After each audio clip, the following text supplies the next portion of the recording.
अल्हम्दुलिल्लाहि वकफ़ा वसलामुन अला इबादिहिल्लज़ीना इस्तफ़ा अम्मा बाद फ़अऊज़ु बिल्लाहि मिनश्शैतानिर्रजीम बिस्मिल्लाहिर्रहमानिर्रहीम क़ालल्लाहु सुब्हानहु व तआला वजअलना नौमकुम सुबाता सदक़ल्लाहुल अज़ीम। अल्लाह तबारक व तआला ने हम पर बहुत ज़्यादा इनामात किए हैं। अल्लाह रब्बुल इज़्ज़त के इनामात इतने ज़्यादा है कि अगर हम शुमार करना चाहे तो शुमार नहीं कर सकते, इतने ज़्यादा इनामात हैं। तो अल्लाह तबारक व तआला की नेमतों में से एक नेमत है नींद करना, सोना। ये जो नींद हम करते हैं ना, रात को सोते हैं, ये भी अल्लाह तबारक व तआला का बहुत बड़ा जो है इनाम है, करम है। देखो, कोई बंदा अपने वक़्त पर नींद न करे तो उसका जो है उसका पूरा जिस्म कितना डिस्टर्ब रहता है, कितना वो परेशान रहता है। कोई 2 दिन न सोए तो फिर उसकी तो हालत ही बदल जाएगी। तो नींद अल्लाह तबारक व तआला की जो है नेमत है। इस नेमत की कदर मसलन अल्लाह तबारक व तआला फरमाते हैं कि अगर तुम नेमतों का शुक्र अदा करो तो हम नेमतों को और बढ़ाएंगे, और अगर तुम नाशुक्री करोगे तो फिर हम नेमतों को छीन लेंगे। अब नेमतों का शुक्र क्या है? एक हम ज़ुबान से कहते हैं कि अल्लाह तेरा लाख लाख शुक्र है, ये भी सही है। एक शुक्र है फ़ेल से अदा करना, कि वो जो नेमत है उसको हम कैसे इस्तेमाल करें। अल्लाह तबारक व तआला ने उस नेमत के इस्तेमाल करने का हमें क्या हुक्म दिया है और रसूल पाक अलैहिस्सलाम ने क्या तरीका सिखाया है, उसके मुताबिक उस नेमत को इस्तेमाल किया जाए, काम में लाया जाए, तो फिर ये इसका फ़ेल ही शुक्र है। समझ आ रही है? तो अब देखो, हम सोते हैं, हम नींद करते हैं, सारे सोते हैं, जानवर भी सोते हैं, इंसानों में मुसलमान भी सोते हैं, काफिर भी सोते हैं, लेकिन इन दोनों के सोने में फ़र्क होना चाहिए। हम बहैसियत मुसलमान कैसे सोएंगे? जैसे हमें अपने प्यारे रसूल सल्लल्लाहु अलैहि वसल्लम ने हमें बताया। समझ आ रही है? तो अब सोने के मुतालिक कुछ सुन्नतें हैं। सबसे पहले तो ये है कि सोना यानी लेटना किस किस चीज़ पर होना चाहिए। लोग मुख्तलिफ़ चीज़ों पर सोते हैं ना, तो इसमें सबसे पहले रसूल पाक सल्लल्लाहु अलैहि वसल्लम उसका जो है सीरत, कि उसकी सीरत में हमें क्या मिलता है कि आप अलैहिस्सलाम ने किस किस चीज़ पर आराम फरमाया है। तो देखो, बोरिया के ऊपर, किस चीज़ के ऊपर? बोरी के ऊपर भी नबी अलैहिस्सलाम ने आराम फरमाया है। और इसी तरह चटाई के ऊपर भी नबी अलैहिस्सलाम ने आराम फरमाया, चटाई। इसी तरह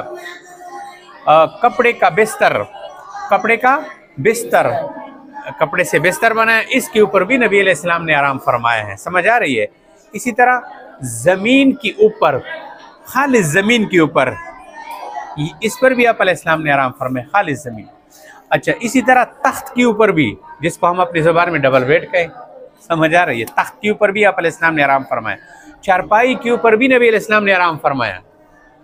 और इसी तरह चमड़ा और खाल, चमड़ा इसको बनाया और इसके ऊपर भी आराम फरमाया है। तो हम में से हर कोई डबल बेड पे सोता है, तख्त पे, और कोई चरपाई पे सोता है, कोई चटाई पे। या तो सिर्फ नियत करे, आपकी नियत में बस फ़र्क होना चाहिए।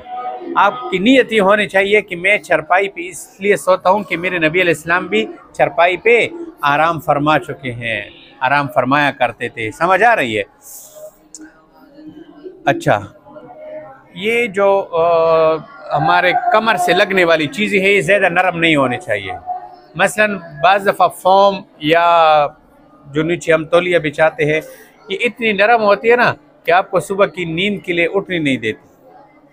बंदे का सर्दी के ज़माने में जी नहीं चाहता कि मैं इससे उठ जाऊँ। तो थोड़ा सा जो है इसमें ख्याल रखना चाहिए कि ऐसे ना हो कि नरम नरम बिस्तरों में ऐसे उसके मज़े ले रहे हैं कि नमाज ही छूट रही है, तो फिर ये चीज़ अच्छी नहीं है। समझ आ रही है? मुसलमान को अल्लाह तबारक व तआला ने जितनी भी नेमतें दी हो, इन नेमतों में इतना ज़्यादा गुम हो जाना कि अल्लाह के और अहकामात को भुला दे। मसलन नींद है, और इसमें नींद के लिए मुख्तलिफ़ चीज़ें हम उन पर सोते हैं, तो ऐसा ना हो कि डबल बेड और फोम के मज़े और वग़ैरह इसमें इतना जो है खो जाए कि फ़र्ज़ नमाजी छूट जाए। इसका ज़्यादा ख्याल रखा जाए। समझ आ रही है? अच्छा, अब सुन्नत नंबर 1 ये है कि सोते वक़्त वुज़ू करना चाहिए। समझ आ रही है? वुज़ू की हालत में सोया करो। पता नहीं किसकी मौत किस वक्त आ जाए। हाँ, अगर आप वुज़ू की हालत में सोए हुए होंगे तो इंशाल्लाह ये आपके लिए बाइस बरकत बनेगा। सोने से पहले अपने बिस्तर को अच्छी तरह झाड़ लें। कोई मूजी जानवर, कोई बिच्छू या कुछ भी हो सकता है, तो आप बिस्तर को झाड़ लोगे तो इंशाल्लाह तकलीफ से महफूज रहोगी।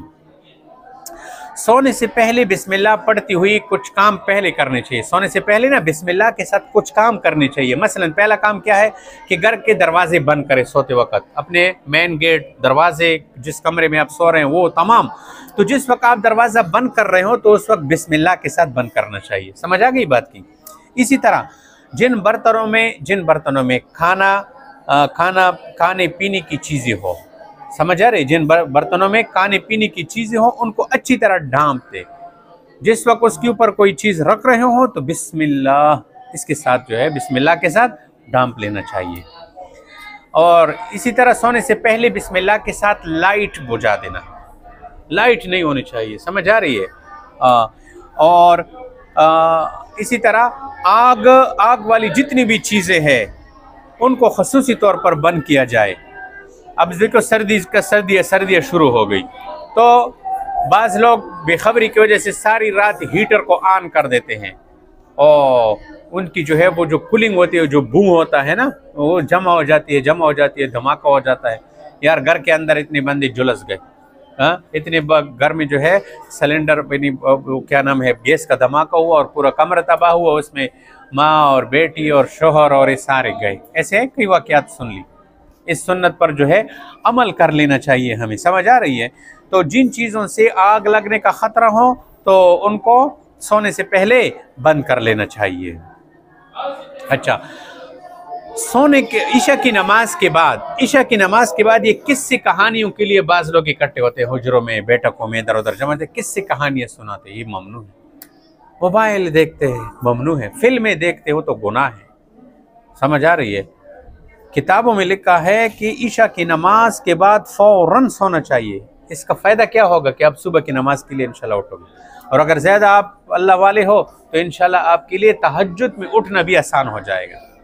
समझ आ रही है।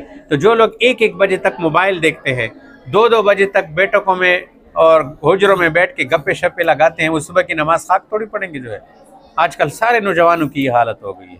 ये नहीं होना चाहिए। ईशा की नमाज के बाद बातें नहीं करनी चाहिए, फ़ौरन सोना चाहिए। हाँ, अलबत्ता अगर कोई दीन की बात हो, मसलन ईशा की नमाज के बाद मस्जिद में दर्स व तदरीस का सिलसिला है, मसलन कुरान या हदीस का दर्स हो रहा है, उसमें तो खैर कोई बात नहीं, उसमें बैठा करे, ठीक है, फिर इजाज़त है। लेकिन वरना फिर जो है मकरूह है बातें करना वगैरह। अच्छा, सोने से पहले हर आंख में 3-3 मरतबा सलाई करनी चाहिए। क्या मतलब? सुरमा लगाना चाहिए। समझ आए? पहले दाएं आंख में, फिर बाएं आंख में। इसी तरह जब सोने का इरादा हो तो कुरान मजीद की आयत और सूरतें पढ़े, मसलन सूरह फातिहा और इसके साथ सूरत इखलास, सूरत तबारकल्लज़ी, सूरतुल मुल्क और चारों कुल। समझ आ रही है? ये पढ़ लिया करें और हाथों पे कुफ करके पूरे बदन पे हाथ फेर लेने चाहिए। और इसी तरह सोने से पहले तस्बीहात फातिमा का भी इह्तिमाम करना चाहिए। 33 दफ़ा सुबहान अल्लाह, 33 दफ़ा अल्हम्दुलिल्लाह, 34 दफ़ा अल्लाहु अकबर, इसका भी इह्तिमाम कर लेना चाहिए। समझ आ रही है? और इसी तरह सोते वक्त दाएं करवट पे सोना, उल्टा सोना बिल्कुल, कि मुंह और ये पेट ये ज़मीन की तरफ हो और पुश्त ऊपर की तरफ हो। इस तरह नहीं बैठना, नहीं, इससे मना किया गया है इस तरह सोने से। इस तरह मत सोया करे, बाज़ लोगों की आदत होती है, इससे बचना चाहिए। और जब सोने लगे बस उस वक्त ये कलिमा 3 दफ़ा पढ़ ले, अल्लाहुम्मा बिस्मिका अमूतु व अहया।